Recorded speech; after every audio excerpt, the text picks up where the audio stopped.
Egunon, vamos a hablar sobre la preeminencia del derecho comunitario sobre el estatal, incluyendo el elemento constitucional.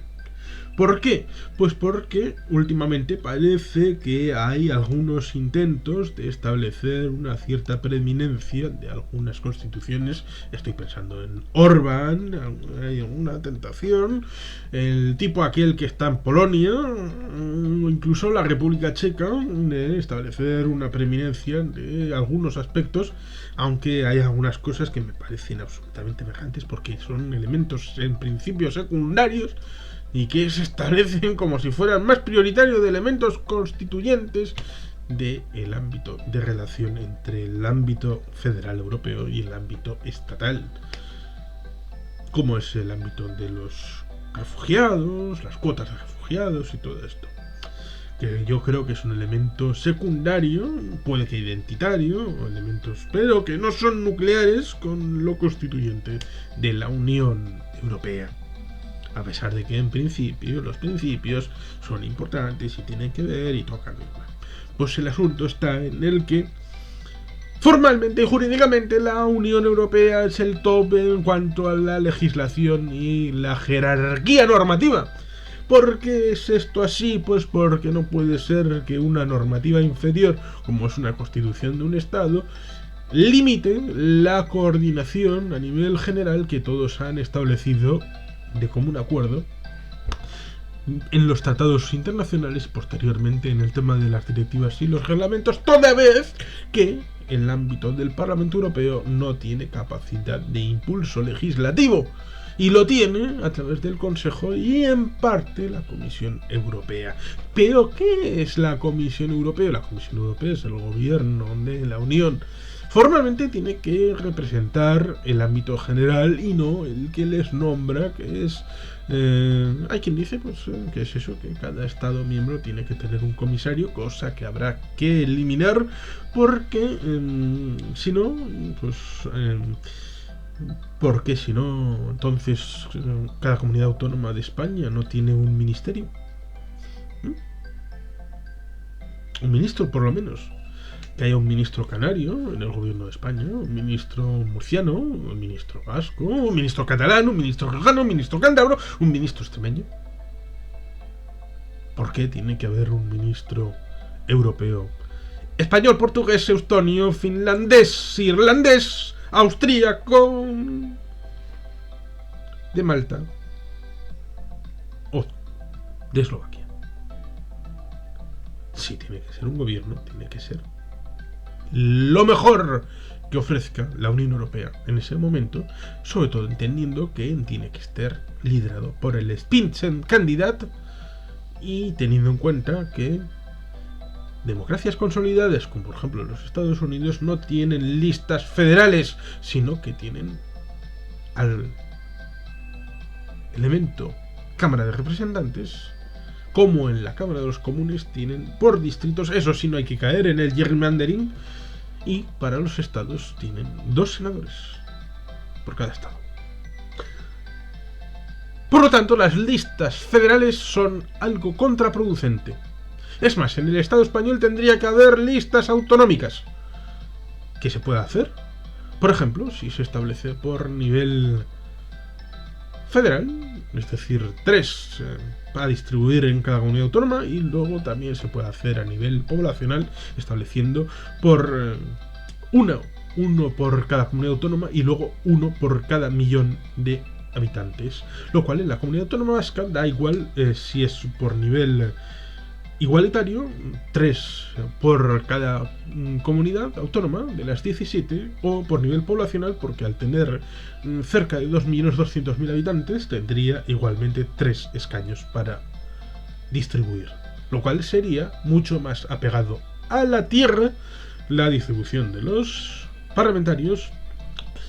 aunque simplemente y meramente equipararía la relación con respecto a los diputados, al Congreso de los Diputados, porque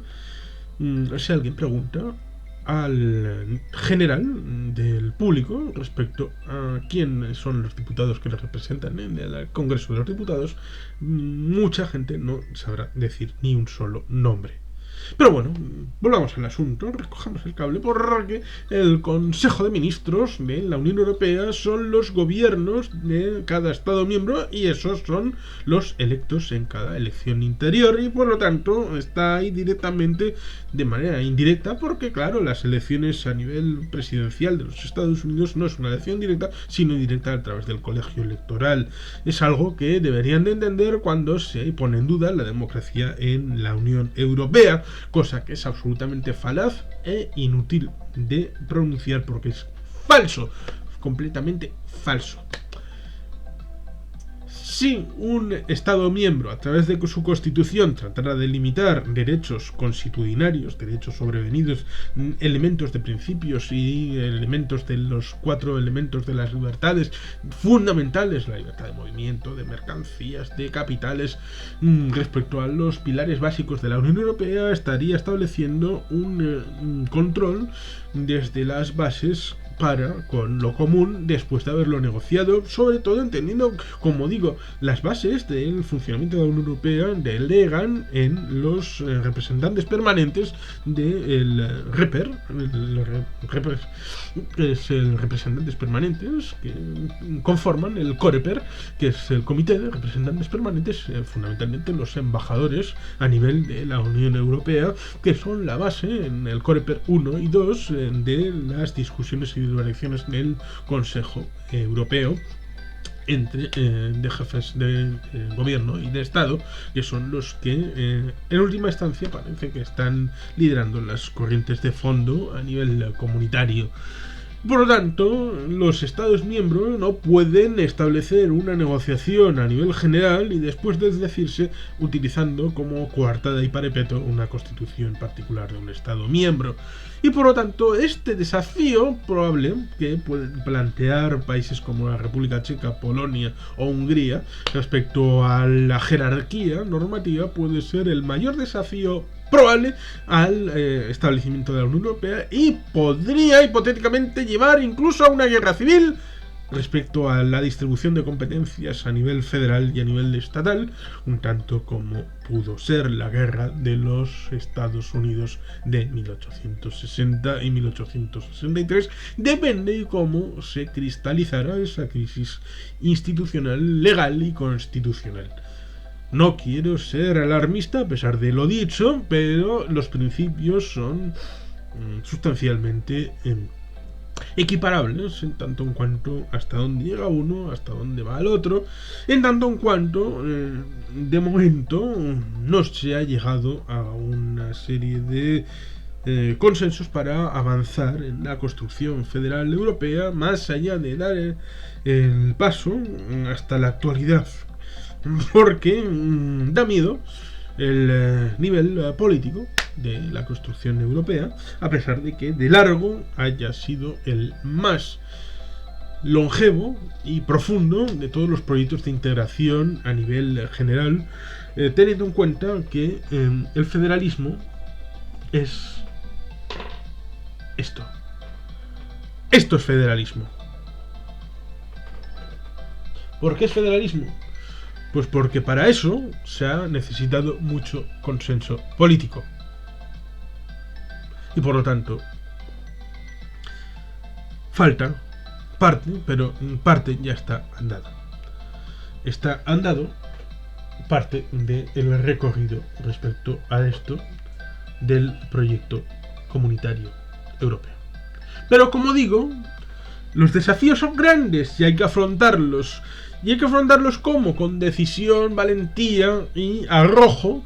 en tanto en cuanto la vocación de algunos es la de torpedear y tratar de establecer una dualidad respecto a que lo que funciona bien es gracias a mí y lo que no funciona es culpa de Bruselas, en una tirantez que no quieren que llegue a la última instancia, simplemente llegar a una tensión que favorezca a nivel electoral coartada para victorias coyunturales a nivel estatal.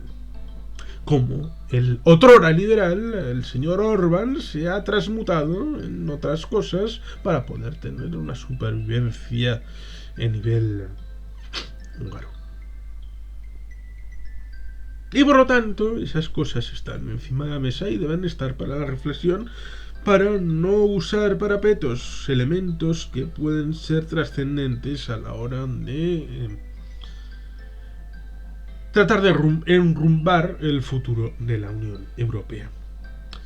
Y tratar de implicar cuantos más ciudadanos mejor, porque ciertamente algunos que participan y han participado o participarán en las convenciones respecto al futuro de Europa son gente friki que habla muchos idiomas y que está muy involucrada en la información de la Unión Europea. Y no es tanto gente que está en la calle y estableciendo su relación con los informativos de la televisión o en radio sin establecer una vinculación respecto a la normativa o al día a día de las instituciones europeas, lo cual debe llevar a un equilibrio importante respecto a quién participa o deja de participar, porque por ejemplo soy consciente de que en su momento hicieron una participación cogiendo un fin de semana en un hotel a gente cogida al azar, a 100 personas a las que se les daban todos los materiales, discusión respecto a la Unión Europea y todo eso. Cosa que, por ejemplo, a mí no me harán porque, claro, como yo soy de la parte que tiene interés y además ha estudiado acerca de esto en una licenciatura como es la de Ciencias Políticas y de Administración, está vinculado al asunto, pues probablemente seré desechado de cualquier posible retén o sorteo o cualquier circunstancia relativa a esta, porque... Y claro, personalmente a mí me gustaría también participar de estas cosas, claro, estar debatiendo en mesas redondas, en grupos de participación. A ver, mi punto de vista debe valer tanto como el de cualquier otro, ¿no? Digo yo. Y por lo tanto, dar cauces de participación. Pero claro, es quien controla, que si el Consejo, que si la Comisión, quien impulsa, quien no impulsa, y si va a ser en modo de tratado, como al final acabó teniendo que ser el Tratado de Niza y posteriormente el Tratado de Lisboa, o si es de comisión constitucional, como se trató de hacer después del acuerdo de Laken en las afueras de Bruselas en diciembre del año 2001, con luego la Convención Constitucional Europea dirigida por Valéry Giscard d'Estaing, que fue cristalizada en el proyecto de Constitución Europea, que tristemente fue vapuleada por intereses políticos partidistas en Francia y en los Países Bajos, no teniendo absolutamente nada que ver con el elemento europeo comunitario, sino en una ínfima parte del electorado que sí estaba contra el proyecto. Sino que mucha parte en el Estado francés, que fue la piedra de toque respecto al referéndum, estaban fundamentalmente por derrotar al señor Chirac, presidente de la República Francesa, por términos partidistas y políticos del momento, y no de mirada de larga duración, de long durée, como diría Brodel respecto a la historia. Y volviendo al asunto, es esta circunstancia. No se puede establecer un elemento constitucional para tratar de luchar contra algo a nivel federal en lo que tú has tomado parte pero lo has perdido. Has sido derrotado democráticamente en el proceso legislativo y constituyente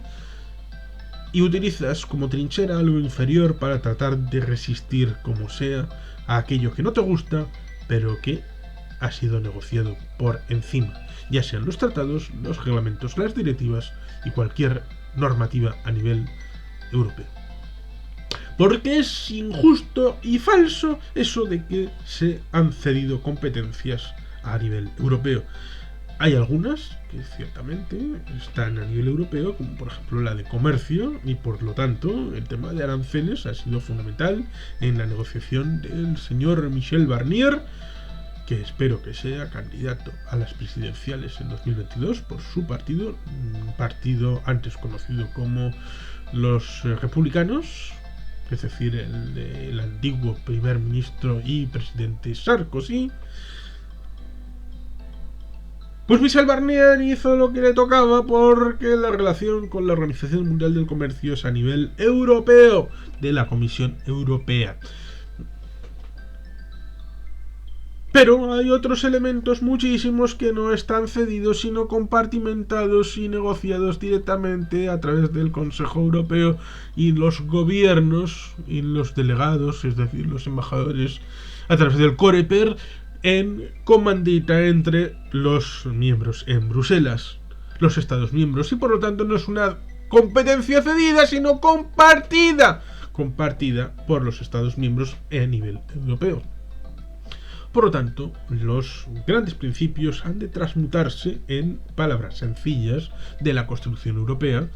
y la gente debe entender las cosas, porque puede llegar el día en el que le digan: coge esta arma para defender la Constitución de Polonia frente a los euroburócratas de Bruselas, porque la normativa europea nos oprime en nuestra libertad nacional checa o húngara. ¿Cómo puede ser esto? No, la gente tiene que entender que están tratando de timarle, tratando de utilizar como ladrillo la Constitución de Polonia, de Hungría o de la República Checa contra lo que no pudieron o no fueron capaces de negociar a nivel europeo. Las cosas claras y concisas. Y es que incluso los tratados internacionales están por encima de la Constitución del país. Por eso en el Estado español hubo que hacer el artículo 10.2 de la Constitución española respecto a los derechos humanos, en cuanto a la incorporación de los tratados respecto a los derechos humanos están dentro del ordenamiento jurídico español, como se establecían los pactos de derechos internacionales políticos de la ONU del año 66,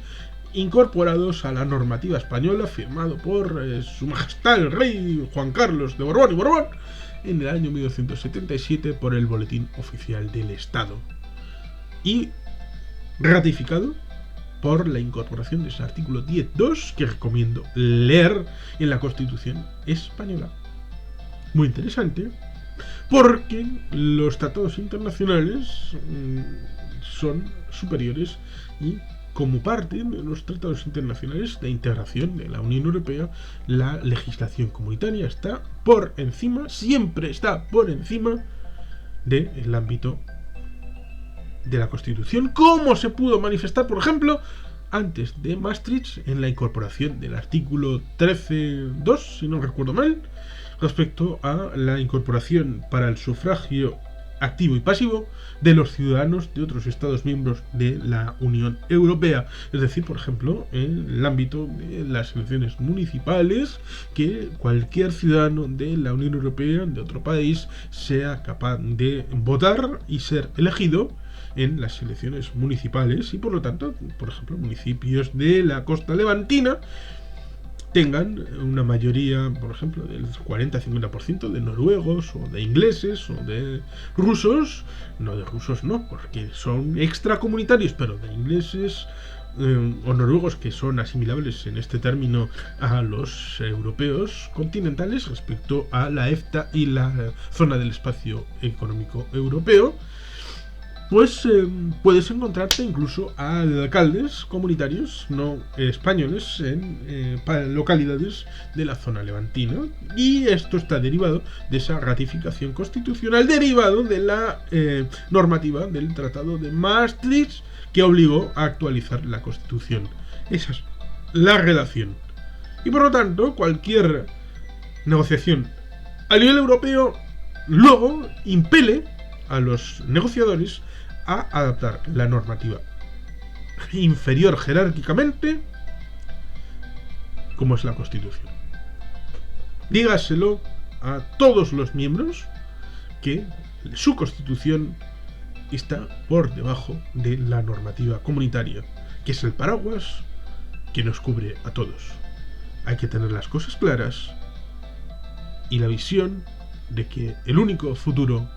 para todos nosotros como europeos, si queremos tener una proyección tanto hacia adentro como hacia el resto del mundo, es bajo el paraguas de la Unión Europea, y eso necesita certidumbres a nivel jurídico y a nivel político. Y sin más, es que ricasco, agur berogat, beti jepean.